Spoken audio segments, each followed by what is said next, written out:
Family group sheets are a basic yet essential tool in family history research. Hi, I'm Kathy Petras, the Library Associate at the Virginia Wheeler Martin Family History and Learning Center.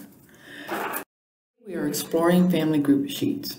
We're going to cover what they are, why we should use them, and how to fill one out. First of all, what is a family group sheet? It is a worksheet to record information on a family. While an ancestor chart presents multiple generations of ancestors, a family group sheet focuses on the details of the family, a set of parents and their children. If an individual has had more than one spouse or partner, a family group sheet is created for each partner. This is particularly important if it resulted in children. A good family group sheet shows the full names of each person, including any nicknames and aliases and alternate spellings of the names. It includes the dates and places of births, the dates and places of marriages, and the dates and places of death. There are many different forms for family group sheets. You can choose one from the list below or create your own. From the Medina Library, or Ancestry.com,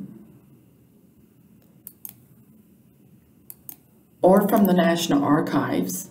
This is actually a multi-page form. The children are continued on another page.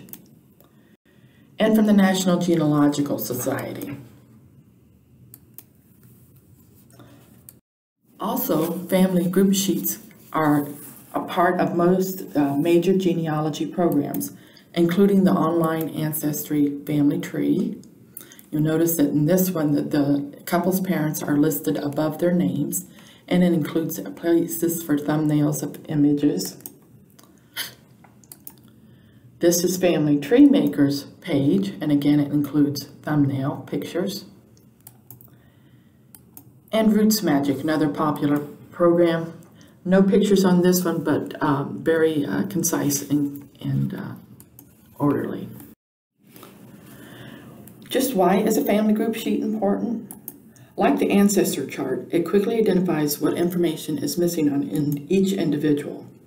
You need to look for events that need better documentation or need a more exact date or a more exact place, and it helps you to figure out which events are missing. Basically, it organizes in one place what information is known or unknown about a family. Here's a family group sheet for William Mason and his wife Elizabeth Harmon. First, notice that there's no religion listed for the family. This could, if you have the religion information, that could lead you to birth, marriage, and baptism records.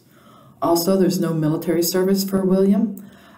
He would have been too young for the Civil War, but he would have been of an age to serve in the Spanish-American War. However, at that time, he had at least 8 children, and so probably would not have been called up. Notice that there is a question mark after his mother's name.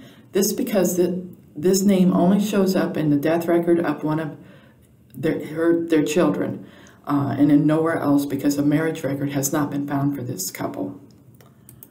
And down under the children, you'll notice that there's no death or spouse information for Florence or George, and no spouse information for either James or William, aka Harry.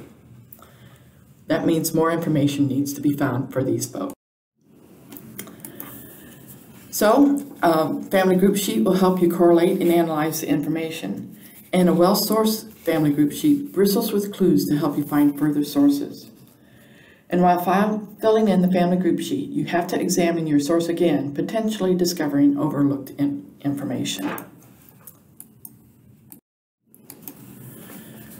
The family group sheet for William and Elizabeth, the birth and death information for the children was found in the census. Here is the 1900 census for the family. They were in Kanawha County, West Virginia.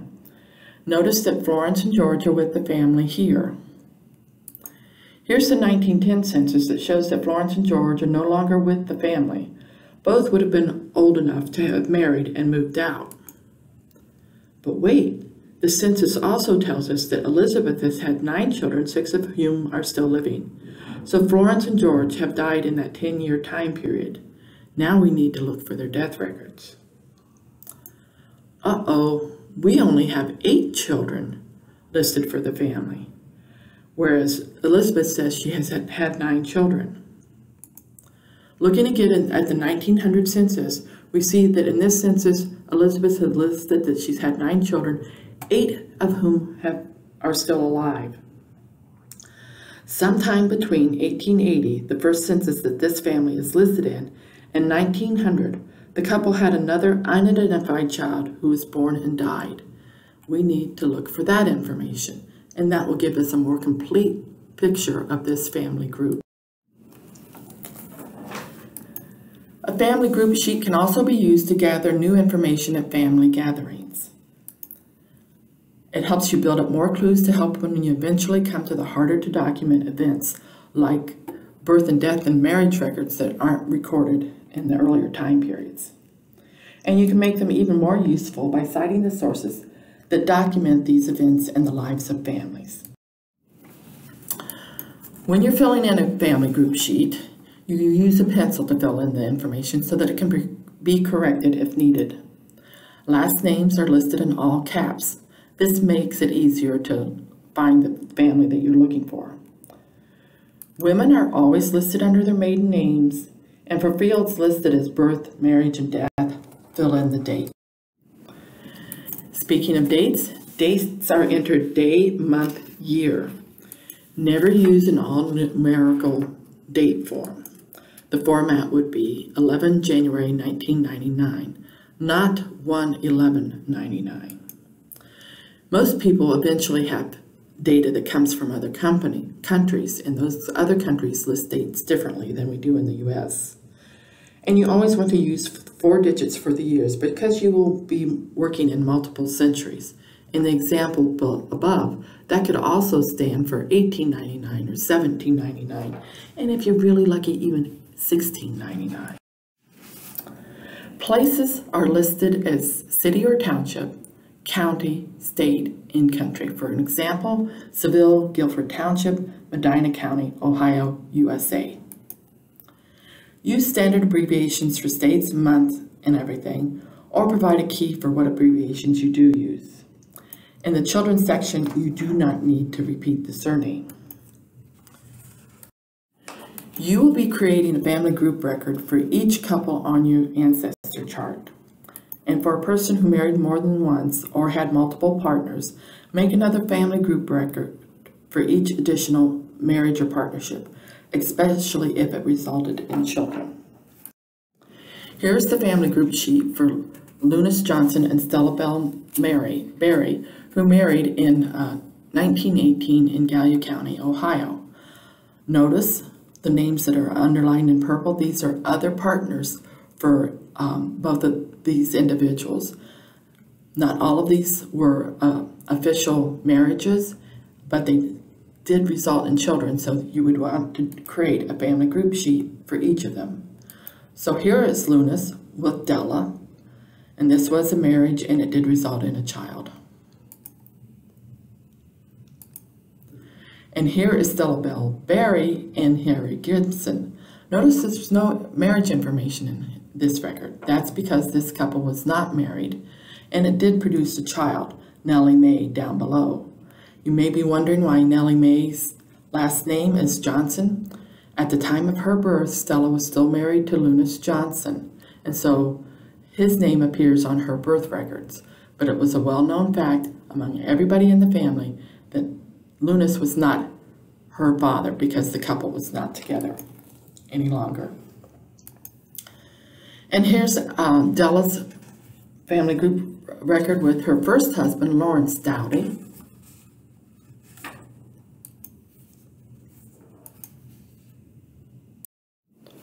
So remember, family group sheets are an essential tool for gathering information, guiding where your research needs to go, and they are easily filled out. If you have any questions, please contact the genealogy team at me-team.genealogy@mcdl.info or call 330-725-0588, extension 5017. Look for future instructional videos from your Medina County genealogy team, Lisa Reiners, Lauren Kunstman, and Kathy Petrus. Thank you.